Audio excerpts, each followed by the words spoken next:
So let's start with a story. One of my first coding jobs was at a company called Karlin, as Mary mentioned. And I'd been there for a few months when we had our first proper incident. Our API had slowed to a crawl, and our customers were not particularly happy. I'm pretty curious, so I jumped into the incident channel to find out what was going on. We found that there was one endpoint that was consistently timing out. And so we disabled it to see if that would just sort of resolve our issue, and it basically did. The system was back up and running, step 1 complete. Now we just had to work out what was wrong with that endpoint. We dug a bit deeper. We looked around for sort of suspicious changes, but nothing really looked like it had changed recently. So our attention turned to the database. It turned out that one of the query plans that this endpoint was using had changed from something that was expensive but manageable to something that was clearly not remotely manageable. We deployed a change to the query, which encouraged Postgres to go back to the old query plan. And we were back up. We'd fixed it. Great work, team. I say we'd fixed it. I sat quietly in the corner, furiously taking notes. And after the incident was over, I turned to one of my friends now, someone who's actually in the audience today. What is a query plan? We'll get back to that in a second. Just very briefly, hey, I'm Karlin Curtis. Last year, I joined Incident.io as employee number 2. We build incident management tooling for your whole organization, and so naturally, incidents and incident response are both subjects that are very close to my heart. And this really is a talk about why. I've accelerated my career by running towards the fire. I joined Karlin as a pretty junior engineer, and honestly, I progressed quite a lot faster than I'd expected. As I was reflecting on my journey, I started thinking about what were the things that had enabled that to happen. Of course, there's no one simple trick, but I did find that there was a bit of a pattern emerging. The moments in my career where I'd taken big steps forward, either in my ability to solve or understand larger, more complex problems, they'd all come as a result of incidents. I started reflecting, I was introduced to new technologies, learned new skills, and met some people that became some of my closest friends. And every time, I'd come out of the incident as a better engineer. And this is why I love incidents. Incidents broaden your horizons. As an engineer, we inhabit a world full of black boxes, whether that's the programming language that you use, a database, or a framework. You learn to use the public interface, and then you move on. If you wanted to learn how everything worked all the way down to the metal, you'd never really get to build anything. Incidents are a great opportunity to pick up one of those black boxes, take a little peek inside, learning just enough to resolve the problem at hand. After the API incident, I read up on query plans. And it turned out that was pretty useful. It was not the last query plan-related incident that we had to deal with. But it was more than that, too. It meant that I could now write code that scaled well the first time. I could reason about the trade-offs that we were making as a team, rather than just relying on basically trial and error. Incidents give you great signal about which of these black boxes are worth opening, and they give you a real-world example that you can use as a starting point. Incidents teach you to build things that fail gracefully. One of the key follow-ups from our API incident was to add statement timeouts, which meant that if we did issue a bad query, Postgres would try for 2 or 3 seconds and then bail, meaning that the rest of our system could continue to operate. This is an excellent example of resilient engineering. We don't need to know what is going to fail, just that it's pretty likely that something is going to issue a bad query at some point. It's possible to read about these ideas in a book, and honestly, I had, but nothing compares to seeing it in action. During this incident, I learned a whole set of tools that you could use to deal with reducing the blast radius of these kind of failures. Not just the statement timeouts that we actually implemented, but all the other tools that were discussed and discarded by the incident response team.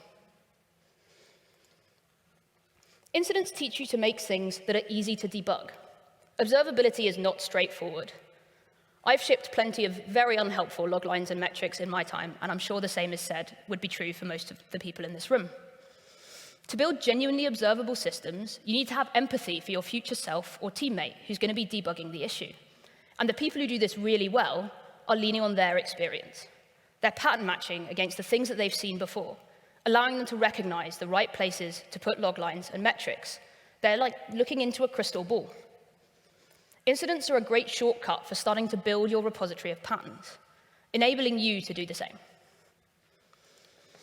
And incidents are a chance to learn from the best. When things go wrong, when things go really wrong, lots and lots of people flock from across the org to try and help out. But they're not just any people. They're the best people. The people with the most experience, the most context, the most skill that the organization trusts to take them into unknown territory.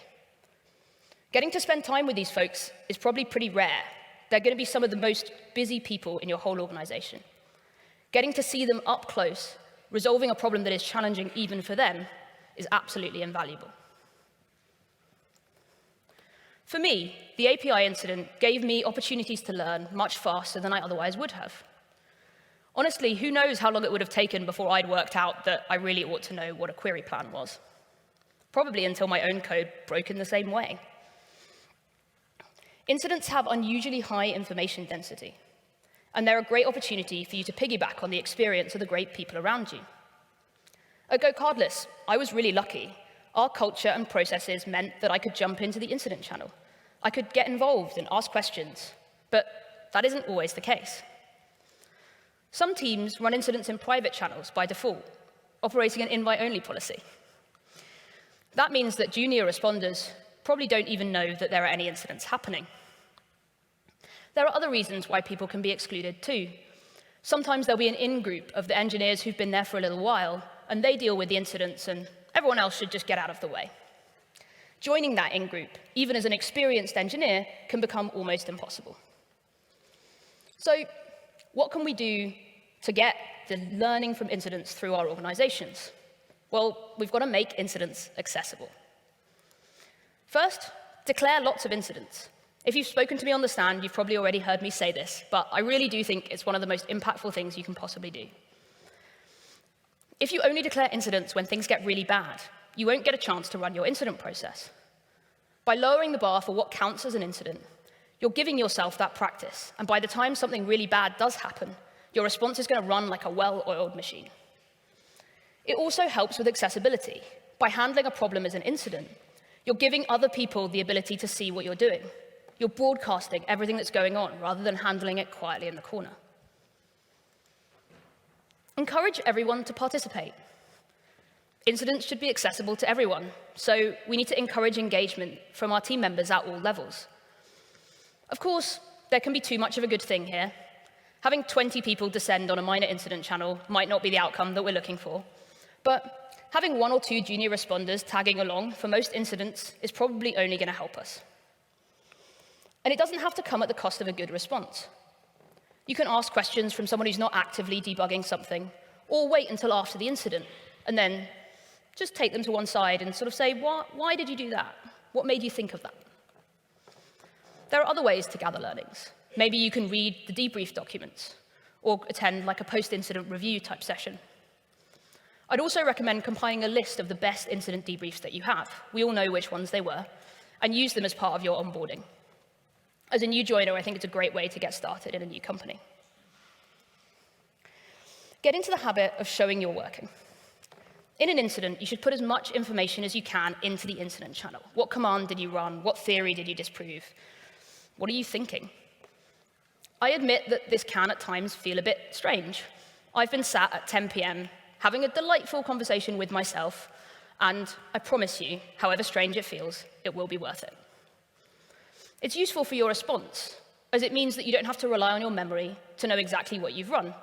It helps you avoid bad assumptions and makes handing over much easier if you need to take a step back. But it's also great for everybody else in your team. Just because something's obvious to you, that doesn't mean it's remotely obvious to anybody else. That means using public Slack channels wherever possible and having a central location where people can go to find the incidents that they might be interested in. I might be a bit biased here, but I do think an incident management platform really does help with that one. And finally, watch out for anybody playing the hero. Often, there'll be 1 or 2 people who take on a disproportionate amount of the incident response burden. Maybe that's you. Maybe it still is. This probably isn't going to end well for the hero. They're likely to stop getting the credit that they feel they deserve as their behavior becomes normalized, and they're very much at risk of burning out. But it's also a problem for the rest of the team. Without meaning to, the hero is taking away these learning opportunities from the people around them by just fixing things quietly in the corner, which means that nobody else is ever going to be able to do what they do as effectively. No one's had enough practice. While this might be an effective job preservation tactic, it's probably not going to result in a high-performing team. If you think you get a lot of recognition for resolving incidents, just imagine how much recognition you can get if you level up your entire team so that they can do the same. So that's all we've got time for. Thanks so much for listening.